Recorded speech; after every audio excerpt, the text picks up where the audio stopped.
नीतू बहुत अच्छे घर की लड़की थी। उसने शादी से पहले या शादी के बाद किसी गैर मर्द को कभी गलत नज़र से नहीं देखा था।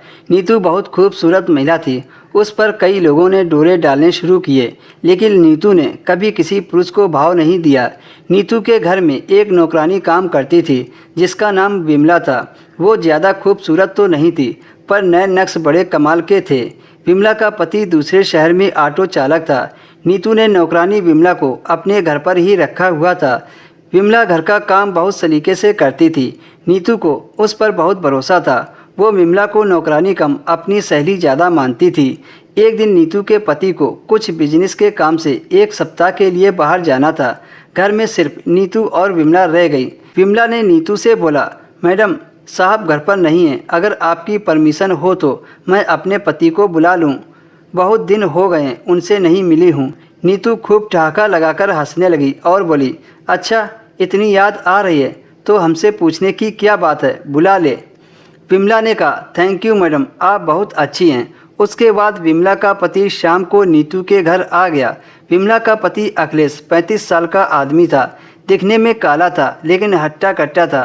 अखिलेश की नज़र जैसे ही नीतू पर पड़ी तो वो देखकर पागल हो गया। उसने इतनी सुंदर महिला शायद अभी तक नहीं देखी थी।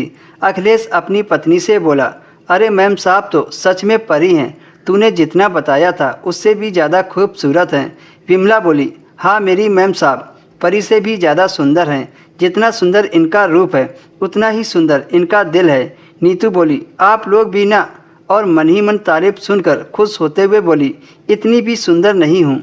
इसके बाद सब लोग खाना खाकर फ्री हो गए, लेकिन अखिलेश की नज़र तो नीतू से हट ही नहीं रही थी।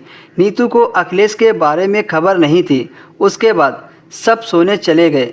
अखिलेश विमला के साथ एक कमरे में लेटा था और नीतू अपने बेडरूम में लेटी थी। रात में नीतू जब टॉयलेट के लिए उठी तो विमला के कमरे से आवाज़ आ रही थी। नीतू कमरे की तरफ गई तो देखा खिड़की खुली थी और कमरे के अंदर लाइट जल रही थी। जब नीतू ने अंदर का नज़ारा देखा तो उसके होश उड़ गए। अंदर विमला अखिलेश के साथ उस हालत में लेटी थी। नीतू मन में सोचने लगी, अरे अखिलेश तो गबरू जवान है। उन दोनों को ऐसी अवस्था में देखकर नीतू को अपने पति की याद आने लगी।